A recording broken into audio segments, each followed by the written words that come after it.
Hey everybody, this is the Facebook Ads with the Twang podcast. I'm your host Ben Blackman, and this episode is about what Facebook ad placements are the best for your ads. Here comes episode 19.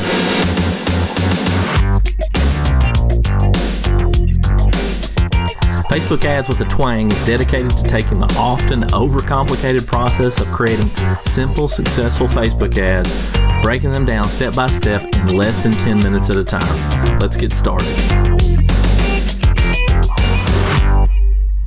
Hey everybody, welcome to episode 19. I'm really glad to have you here. And before I get started on this episode, I just wanted to kind of point out a little bit of a revelation, or I don't know, it just hit me real hard this week. And I had some new people request to join the Funnel Strategies for Facebook group, and one of the gentlemen that joined, and you may be listening to this right now, just mentioned that he liked the podcast and that he appreciated that it was kind of to the point but packed in a lot of information. And so I got to thinking about that, and just thinking in general about me listening to podcasts or you listening to my podcast or whatever, and how valuable your time is. I mean, that's all we have ultimately, right, is our time. And so, the mere fact that you would take even a brief amount of time to listen to my podcast makes me extremely grateful. And so, I'm really going to double my efforts to make sure that I give you some value and that you got what you what you were looking for, that I don't waste your time, because I don't want to do that. So, I just wanted to tell you I'm grateful. Thank you for listening. I'm probably going to bring this up again, but that's just how I roll. So anyway, so today, though, we're going to talk about Facebook ad placements. And so the placements are simply just where the ads are going to be shown. And a lot of people, well, I shouldn't say a lot, but some people think that the only places that the ads are shown are in the news feed or on the right side of the page if you're on desktop or something like that. But ads are shown in a lot of different places. So we're just going to talk about the main ones and try to address that. Currently, there's actually 12 places that you can place your ads.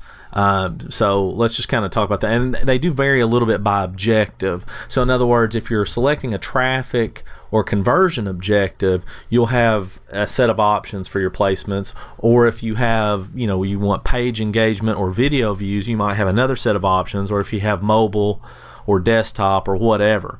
So, there's a lot of variations there, and I don't want you to get caught up in them. Okay, just like everything else, there's all these options, and it can get real confusing, and everybody's like, oh, how do I do this one and then that one, and how am I going to learn it all? You don't have to. Okay, I'm just going to put your mind at ease. I'm going to go over the main ones real quick, and then I'm just going to kind of tell you what they're good for, if that makes sense. So the first one is the one that we all know and love, and this is the one you absolutely have to master first. Don't worry about any, if you haven't done Facebook ads, or maybe you haven't done them successfully yet and you're still working on it, that's fine. But don't worry about any of the other ones other than the news feed. That's the one that you want to focus on. You want to master that first. And the simple reason is because that's the one that's most likely to get you the result that you want. And for most people, the result is, getting people to either opt in or purchase or whatever it is. And so the news feed, obviously, is that, that's where people are scrolling. If they're on Facebook on their phone or whatever, they're scrolling, right? And same way on desktop. So the news feed's what they're going to see most, and so it's most likely to get the result you're looking for.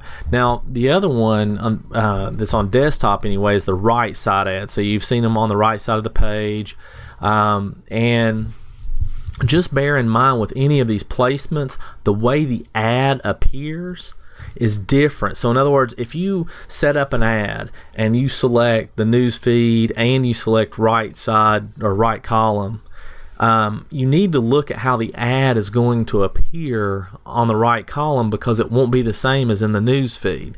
And so you might actually want to do a completely separate ad set for just the right column.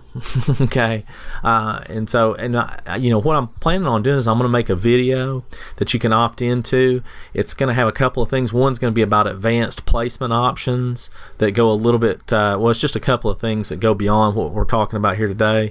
And then I'm also going to talk a little bit about what I was just mentioning about it looking different depending on which placement you choose. And so I'm going to kind of show you how to monitor that.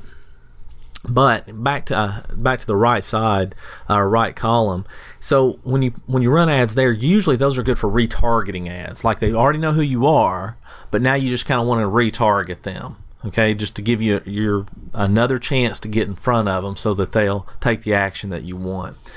The next one I want to talk about is called the audience network. So audience network has to do with like banner ads and what we call native ads in media buying. And so all those are ads that you see on apps, like a phone app or something where an ad pops up. That's what we're talking about, a native ad that pops up there. It's not necessarily in Facebook itself. It could be on another website.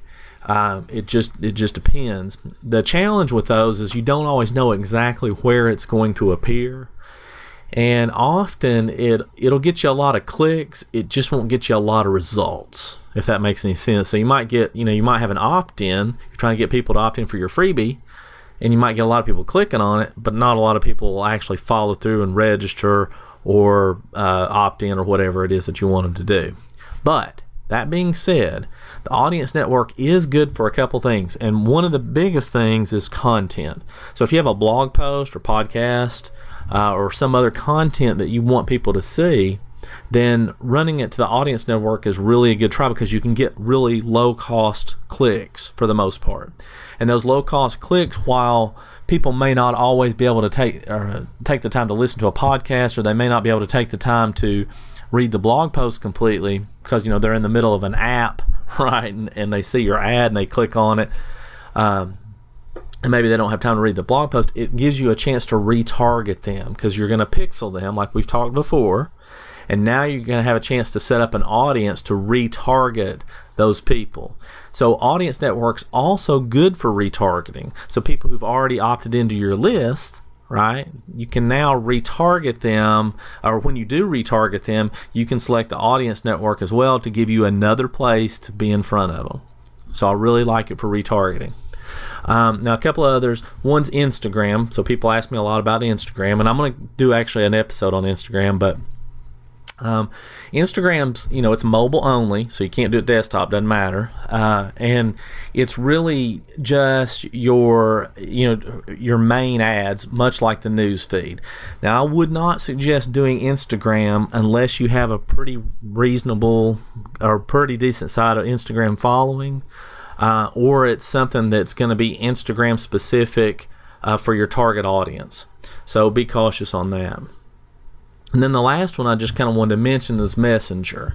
So the Messenger placement is really, again, it's only mobile though, is really only good if you're trying to get good engagement, because what happens is if you go to Messenger,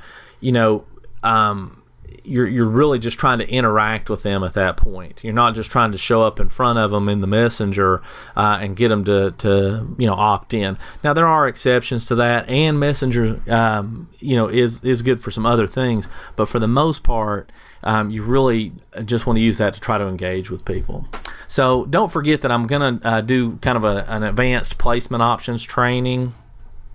And you can go to OneFocusMarketing /episode 19, all one word, episode 19, and then just opt in there, and you can take a look at the bonus video that I've done to kind of go along with this episode. So anyway, and don't forget, if you want to join my closed Facebook group, Funnel Strategies for Facebook, just go to the link in the show notes.